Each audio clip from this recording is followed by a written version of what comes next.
आमदार अमोल खताळ यांच्यावर भ्याड हल्ला, पोलिसांकडून हल्लेखोर निष्पन्न, नाव झाले जाहीर। तर आमदार अमोल खताळ यांनी तमाम संगमनेरकरांना काय केले आवाहन, बघा सविस्तर न्यूज एनएमपी।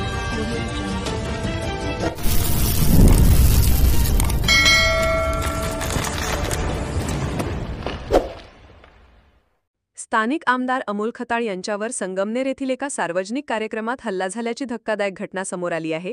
राजस्थान युवक मंडळाने आयोजित केलेल्या संगमनेर फेस्टिवलचा उद्घाटन सोहळ्यात कार्यक्रम संपल्यानंतर खताळ प्रेक्षकांशी हस्तांदोलन करत असताना हा हल्ला झाला। खांडगाव येथील एका व्यक्तीने हात मिळवण्याच्या बहाण्याने त्यांच्यावर हल्ला केला। या अचानक झालेल्या हल्ल्यामुळे परिसरात मोठा गोंधळ उडाला। आमदार खताळ यांच्या वैयक्तिक सुरक्षा रक्षकांनी तात्काळ हस्तक्षेप करून हल्लेखोराला पकडले आणि परिस्थिती नियंत्रणात आणली। या घटनेचा समाजातील सर्व स्तरांतून तीव्र निषेध व्यक्त केला जात आहे। पोलिसांनी या हल्लेखोराची सखोल चौकशी केली असता त्याचे नाव प्रसाद आप्पासाहेब गुंजाळ, राहणार खांडगाव, तालुका संगमनेर असे समजून आले आहे। पोलिसांनी आरोपीला ताब्यात घेऊन गुन्हा दाखल करण्याची प्रक्रिया सुरू केली असून यामागील नेमके कारण काय आहे याचा शोध घ्यावा अशी मागणी समस्त संगमनेर जनतेतून होत आहे। तर आमदार अमोल खताळ यांनी देखील तमाम संगमनेरी जनतेला शांततेचे आवाहन केले आहे।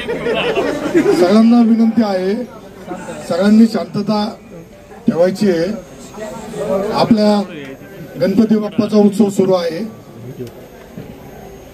ज्या कोणी भ्याड हल्ला केलाय त्याच्यावरती पोलीस प्रशासन कारवाई करेल। कोणी कायदा हातात घ्यायचा नाहीये। उद्या सकाळी जिल्ह्याचे पालकमंत्री, आपले नेते आदरणीय विखे पाटील साहेब संगमनेरला सकाळी येणार आहे।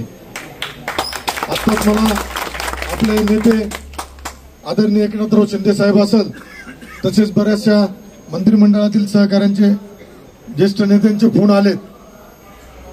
जी काही प्रक्रिया आहे आता वेगवेगळ्या पद्धतीने सोशल मीडियावरती अफवा पसरवण्याचा कार्यक्रम काही लोकांकडून सुरू आहे, परंतु याच्या खोलामध्ये जाण्यावर पोलीस प्रशासनाला सूचना दिल्या।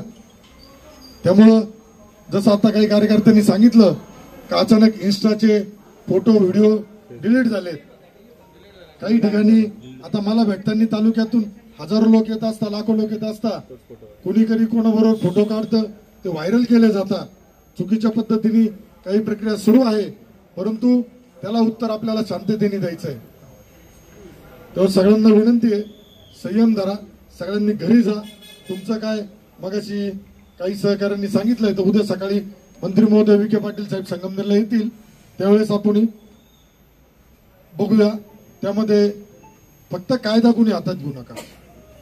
आपल्याला जनतेला कुठल्याही प्रकारचे त्रास होणार नाही याची काळजी घ्यायची। तुमचा भाऊ अशा भ्याड हल्ल्यानी घरात बसणार नाही, तो 1 इंच सुद्धा होणार नाही।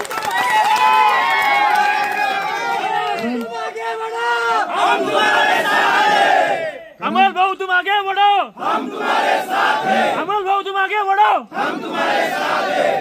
हे प्रेम ही जनता आपल्याला देऊ राहिली। त्यामुळे तुम्हाला पुन्हा विनंती करेल का सगळ्यांनी आता शांततेत घरी जायचंय। उद्या सकाळी 9 वाजता आपण याबाबत चर्चा करूया।